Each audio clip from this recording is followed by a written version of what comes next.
Hello friends, welcome back to our YouTube channel economics आसान है। Guys, आज हम मैक्रोइकोनॉमिक्स का chapter 1 circular flow of income को कंटिन्यू करने वाले हैं। इससे पहले हम पढ़ चुके हैं कि सर्कुलर फ्लो ऑफ इनकम क्या होता है, क्यों इनकम सर्कल में फ्लो करती है, फैक्टर्स ऑफ प्रोडक्शन क्या होता है, सेक्टर्स ऑफ एन इकोनॉमी क्या होता है, फेजेस क्या होता है सर्कुलर फ्लो ऑफ इनकम के। इसके बारे में हम डिटेल में देख चुके हैं। अगर वो वीडियो नहीं देखी है तो उसका लिंक मैं तुम्हें डिस्क्रिप्शन में दे दूंगी।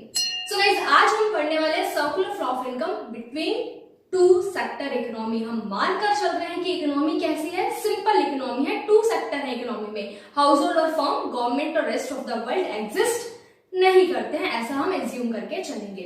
सो गाइस, समझते हैं बेसिकली कि किस तरीके से इनकम सर्कल में फ्लो करेगी between house hold and firm, कि फर्म से हाउस होल्ड, हाउस होल्ड से फर्म, फर्म से हाउस होल्ड, किस तरीके से कॉन्टिन्यूसली इनकम सर्कल में फ्लो करती जाएगी। सो गाइस, स्टार्ट करते हैं आज की क्लास। तो बात करें सर्कुलर फ्लो ऑफ इनकम, तो जैसे कि मैंने बताया कि हम पढ़ने वाले हैं simple economy, two sector economy में, कि इकोनॉमी में कितने सेक्टर हैं, सिर्फ दो ही सेक्टर है, एक है हाउस होल्ड और एक है फर्म। हाउस होल्ड क्या होता है, फैक्टर्स ऑफ प्रोडक्शन का ओनर होता है और क्या करता है, कंजम्पशन एक्सपेंडिचर करता है।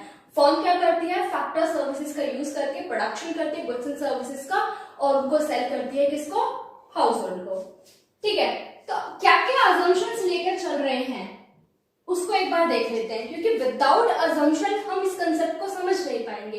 क्योंकि वैसे तो इकोनॉमी में चारों सेक्टर एग्जिस्ट करते हैं, basically house hold, firm, government, rest of the world, but यहाँ पर हम मानकर चल रहे हैं ना कि दो ही सेक्टर है इकोनॉमी में, हाउस होल्ड और फर्म। तो कुछ अजम्पशंस लेकर चलेंगे, फिर हम समझेंगे कि किस तरीके से circular flow of income flow करेगी, basically income between two sectors. सबसे पहली assumption, there are only two sector in the economy, की इकोनॉमी के अंदर सिर्फ और सिर्फ दो ही सेक्टर हैं, हाउस होल्ड और firm, government and rest of the world. Foreign sector exist नहीं करते हैं इकोनॉमी में, सिर्फ दो ही सेक्टर हैं। तो जो भी बेसिकली इनकम फ्लो होगा वो हाउस होल्ड और फर्म के बीच में होगा। देन सेकेंड अजम्पशन आती है, household supply factor services only to firm. अब हाउस होल्ड क्या है, ओनर है फैक्टर सर्विसेज का, तो वो अपनी सारी फैक्टर सर्विसेज किसको देगा, सिर्फ और सिर्फ फर्म को देगा, क्योंकि और सेक्टर एग्जिस्ट ही नहीं करते। कि अगर गवर्नमेंट सेक्टर एग्जिस्ट करता तो हाउस होल्ड अपनी सर्विसेज गवर्नमेंट को भी प्रोवाइड कर सकता था, बट और सेक्टर जो है वो है ही नहीं, सिर्फ फर्म ही है। तो हाउस होल्ड अपनी सारी फैक्टर सर्विसेज किसको देगा, सिर्फ और सिर्फ फर्म को देगा। Firm hire factor services only from household, और फर्म सारी की सारी फैक्टर सर्विसेज सिर्फ और सिर्फ हाउस होल्ड से ही लेगी, क्योंकि उसके पास ऑप्शन ही नहीं है ना। अगर मान लो फॉरेन सेक्टर होता तो वो वहां से फैक्टर सर्विसेज ले सकती थी, बट यहाँ पे तो सिर्फ हाउस होल्ड है। तो हाउस होल्ड अपनी सारी फैक्टर सर्विसेज फर्म को देगा और फर्म फैक्टर सर्विसेज किससे हायर करेगी, सिर्फ और सिर्फ हाउस होल्ड से हायर करेगी। Second assumption. थर्ड असम्पशन है, firm produce goods and services and sell entire output to household, कि फर्म जितना भी प्रोडक्शन करेगी गुड्स एंड सर्विसेज का सारा आउटपुट किसको सेल करेगी, हाउस होल्ड को। क्योंकि दो ही सेक्टर है ना इकोनॉमी में, अगर गवर्नमेंट होती तो गवर्नमेंट को भी सेल कर सकती थी, फॉरेन सेक्टर होता तो एक्सपोर्ट भी कर सकती थी, बट यहाँ पर तो सिर्फ हाउस होल्ड है। तो जितना भी प्रोडक्शन करेगी फर्म सारा का सारा सेल करेगी किसको, हाउस होल्ड को। तो हम बोल सकते हैं कि टोटल प्रोडक्शन इक्वल होगा टोटल कंजम्पशन के, कि जितना भी प्रोडक्शन होगा वो सब सारा का सारा जब हाउस होल्ड को सेल होगा तो हाउस होल्ड क्या करेगा, उसका कंजम्पशन करेगा। तो total production is equal to total consumption. Fourth assumption आती है, household receive factor income for their services and spend entire amount on consumption of goods and services, कि हाउस होल्ड को जितनी भी इनकम मिलेगी factor services के बदले, जो भी फैक्टर इनकम मिलेगी वो सारी की सारी वो स्पेंड करेगा गुड्स एंड सर्विसेज पर, जो प्रोड्यूस कर रही है फर्म, बेसिकली कंजम्पशन एक्सपेंडिचर करेगा। Entire income house hold spend करेगा किसमें, कंजम्पशन एक्सपेंडिचर में। ऐसा क्यों, हम मानकर चल रहे थे इकोनॉमी में सेविंग ही नहीं है, कि हाउस होल्ड अपनी इनकम से सेव नहीं करेगा, सारे का सारा क्या करेगा, कंजम्पशन एक्सपेंडिचर पे लगाएगा। तो हम बोल सकते हैं consumption expenditure is equal two factor income, कि जितने भी फैक्टर इनकम आएगी वो सारी की सारी स्पेंड करेगा वो consumption of goods and services पर। क्लियर। फिफ्थ असम्पशन आती है, there are no saving in the economy, economy में सेविंग है ही नहीं, क्योंकि हम मानकर चल रहे हैं कि सिर्फ हाउस होल्ड और फर्म ही है, फाइनेंशियल सेक्टर है ही नहीं इकोनॉमी में, बैंक है ही नहीं इकोनॉमी में, government rest of the world है ही नहीं इकोनॉमी में।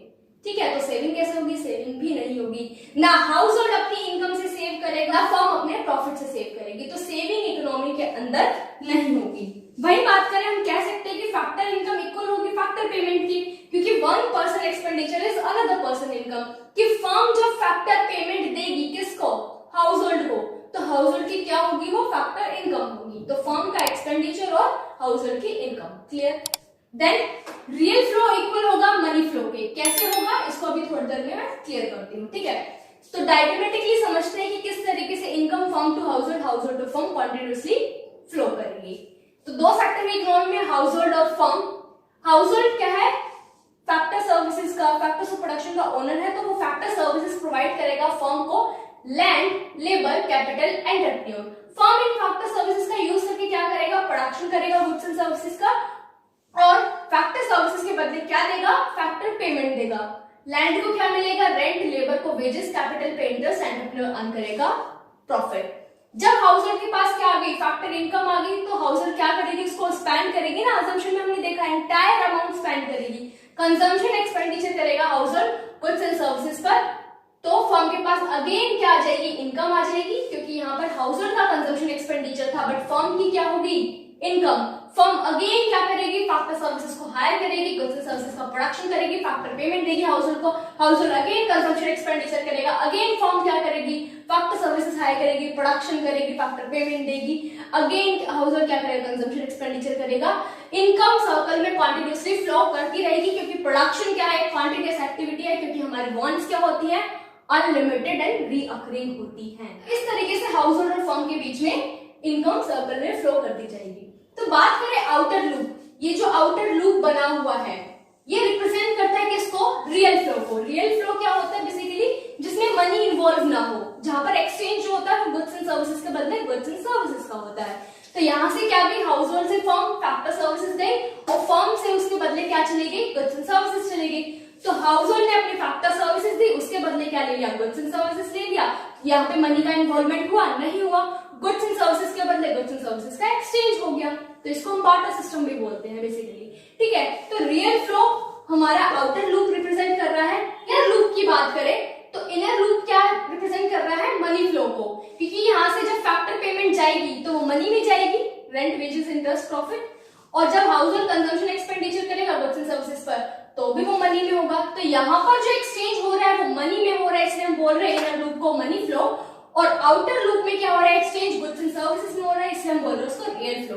रियल फ्लो और मनी फ्लो में और अच्छे से हम डिफरेंस देखेंगे नेक्स्ट क्लास में, बहुत अच्छे से हम इसको क्लियर करेंगे कि रियल फ्लो क्या होता है, मनी फ्लो क्या होता है। इन सिंपल समझ में आ गया होगा कि रियल फ्लो कब कहलाएगा, जब गुड्स एंड सर्विसेज के बदले गुड्स एंड सर्विसेज का एक्सचेंज होगा, मनी का इन्वॉल्वमेंट नहीं होगा। और मनी फ्लो कब कहलाएगा, जब एक्सचेंज किसमें होगा, मनी में। तो यहाँ पे मैंने बताया था कि रियल फ्लो इक्वल होगा मनी फ्लो के। ऐसा क्यों, क्योंकि रियल फ्लो की बात करें कि जितनी भी गुड्स एंड सर्विसेज का प्रोडक्शन हुआ है उतनी ही तो इकोनॉमी में इनकम जनरेट होगी। तो real flow, goods and services की value always equal to the factor income की वैल्यू। क्यों, क्योंकि जितना भी गुड्स एंड सर्विसेज का प्रोडक्शन हुआ है इकोनॉमी में उतनी ही इनकम जनरेट होगी। तो रियल फ्लो इक्वल होगा किसके, मनी फ्लो के, in case of simple economy. Clear हुआ। तो गाइस हमने आज डिटेल में देखा कि सर्कुलर फ्लो ऑफ इनकम क्या होता है। सिंपल इकोनॉमी में हमने बेसिकली इसको अंडरस्टैंड करा कि जब हाउस होल्ड और फर्म है, गवर्नमेंट और rest of the world exist नहीं करते हैं। असम्पशंस देखी और हमने देखा कि आउटर लूप और इनर लूप किस किस फ्लो को रिप्रेजेंट करता है। टाइप्स ऑफ फ्लो के बारे में बेसिकली हमने देखा। सो गाइस आज के लिए इतना ही, मिलते हैं नेक्स्ट क्लास में। नेक्स्ट क्लास में हम देखेंगे रियल फ्लो, मनी फ्लो क्या होता है, डिफरेंस बहुत अच्छे से क्लियर करेंगे। सो गाइस आज के लिए इतना ही, मिलते हैं नेक्स्ट क्लास में। Thank you.